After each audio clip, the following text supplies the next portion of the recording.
What is polymorphism?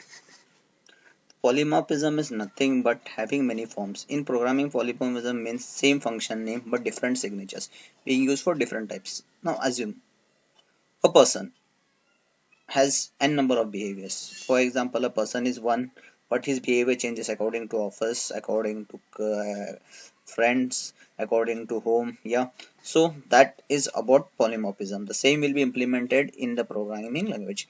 There are four types of polymorphism. One is duck typing, second one is operator overloading, third is method overloading, and fourth one is method overriding. So the first type is duck typing.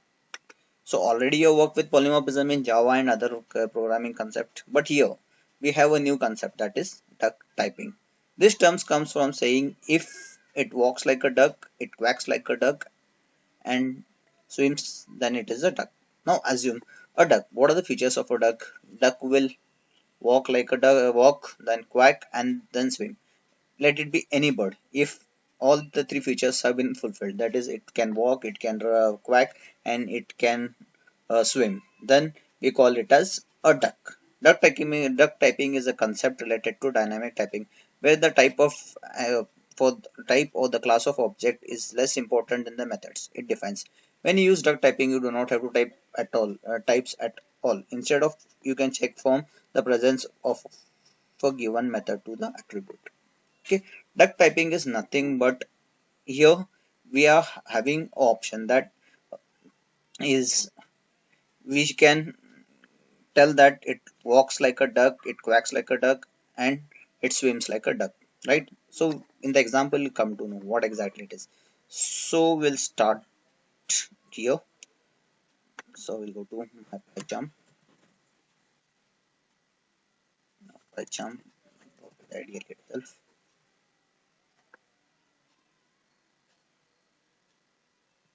I'll go to file, new file.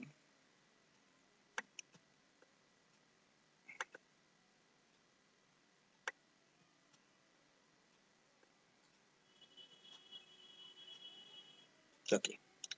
Now here, the very first thing will define a class laptop. Okay, done. In laptop, what I will do, I will define code that is self, then I will pass the argument as IDE, right? Then I will tell that I have to work with IDE dot execute. Okay, done. So here what I have done, I have passed class with the laptop, and I have taken a function that is codes. In that I am passing the arguments. Now here, what are the arguments? The user is going to pass the arguments. Now we are working with Python. So Python has two editors. One is PyCharm and second one is Ideally or Sublime.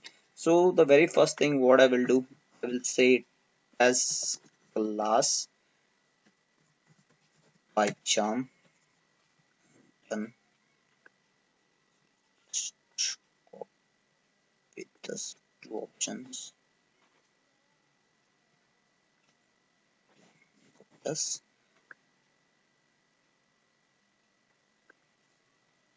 so something is missing. I'll give class as PyCharm. And now here, after this, what I want to do, first I should recall the object. So I'll give lab1 is equal to lab. So lab1 is an object for the class laptop, right? But whenever I call for the laptop, I require some user inputs, right? So I have to specify the user inputs. So for that, I will create one more object, that is ID is equal. It can be anything. So if you want at present, I will work with PyCharm. And so once two objects have been created, one is ID, that is the user input, and lab1 is to call for the function. So once this is done, we'll go to this lab1 dot code, as the code is there in which it is present in laptop. So we have to get use that only. And this is the argument is passed as PyCharm, right? Once this is done, just I will run the module. Hope so, no errors. I will give it as DUCK. Save. I'm having issues there. Just sort it out. Done. So we'll click on run module. Yeah. Now here I have told the future. That is, if PyCharm, it is doing compiling and running. Now if I change it to Sublime, what happens?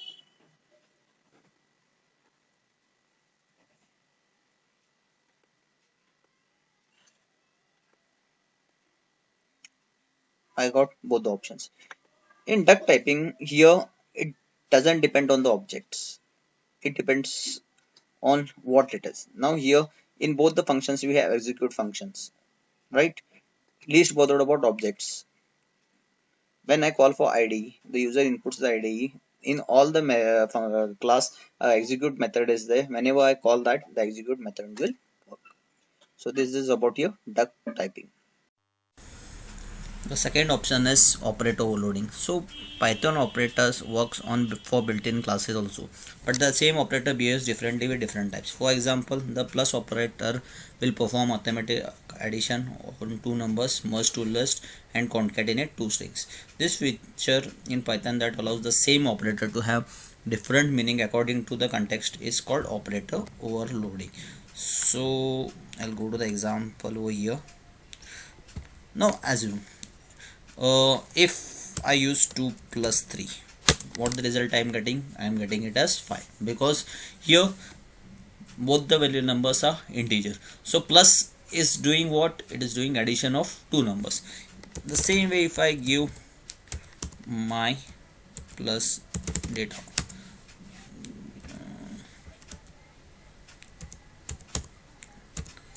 my plus data, so I am getting it as my data.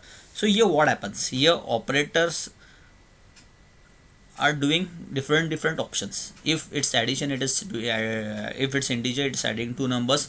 If it's a string, it is concatenating two strings. So this only I am saying, this feature in Python that allows the same operator to have different meaning according to the context is called operator overloading. So we'll check for one example.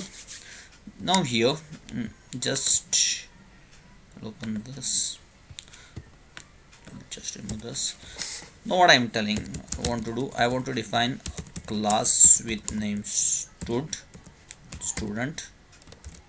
Done. So in this I am going to take one function that is in it. Done.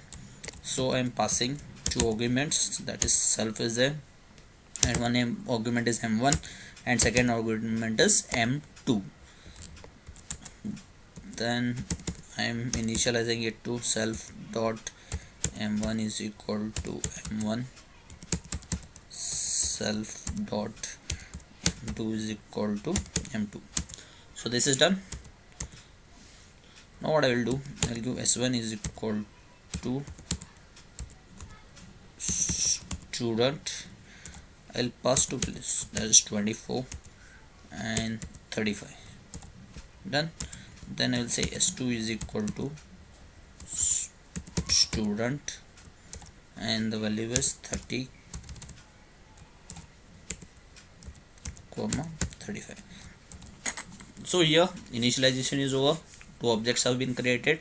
Now I want to work with s3 is equal to s1 plus s2, and at the last I will say print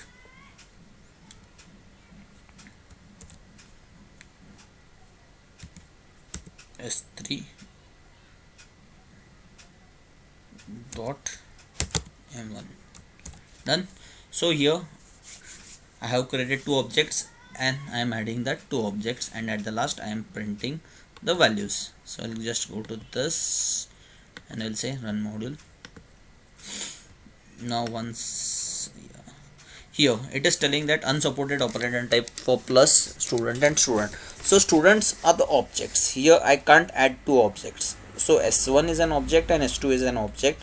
So I want to add that two objects. So I can't do that. For that we have one more option. We have a built-in function called add. So just to copy this, I'll paste it over here.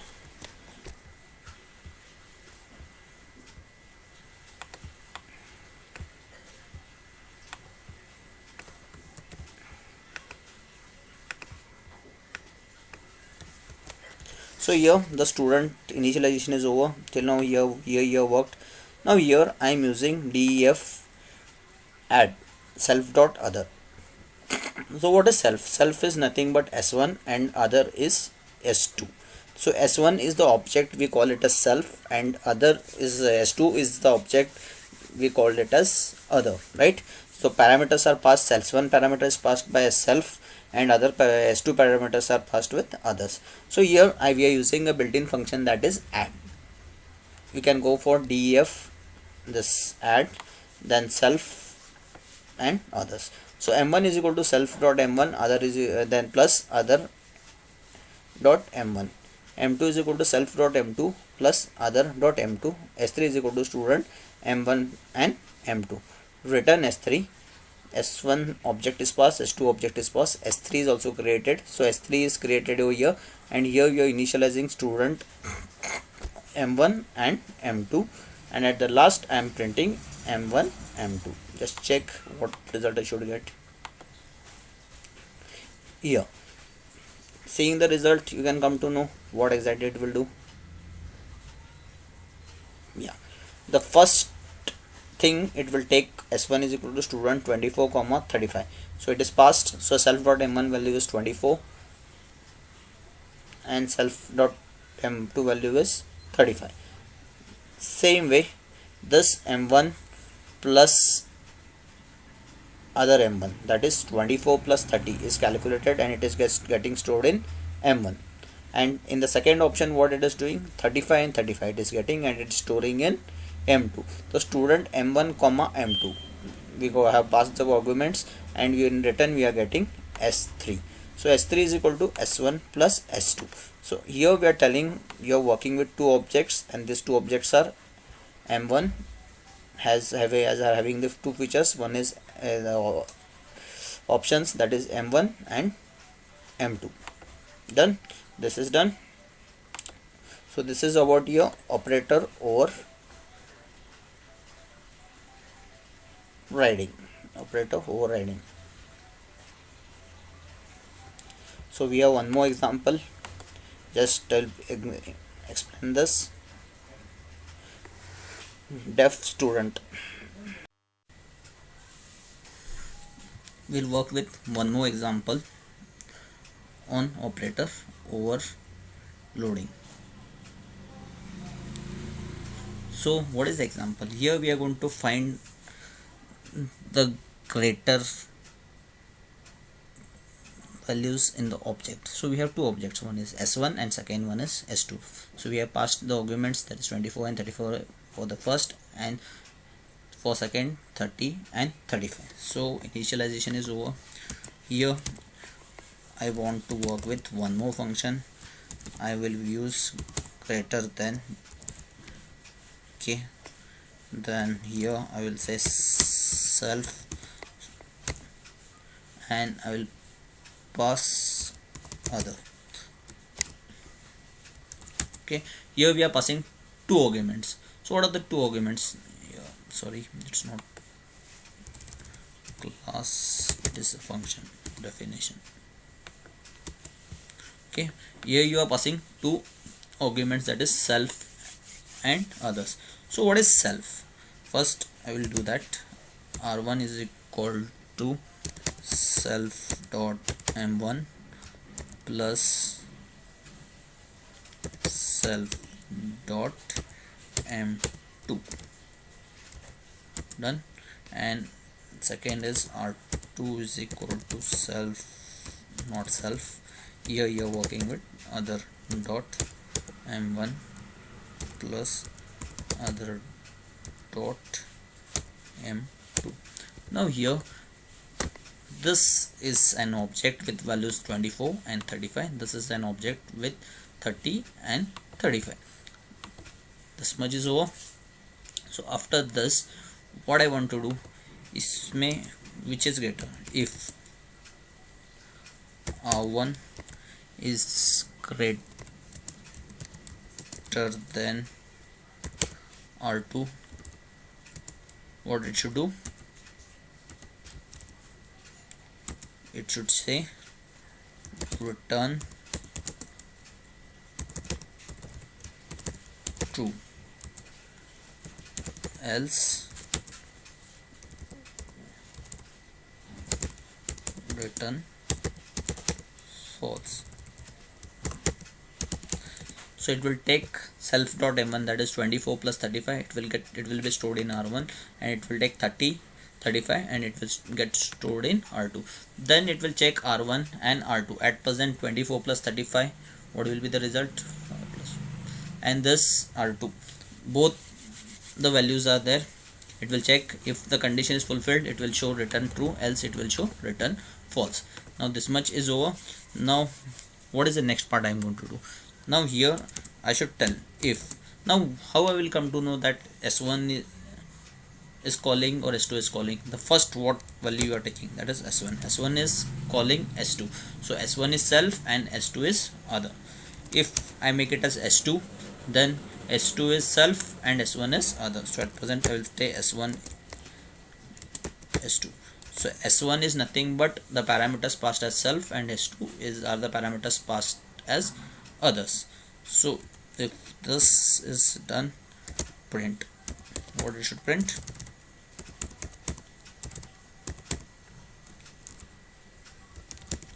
S1 wins, else print s2 wins. Done.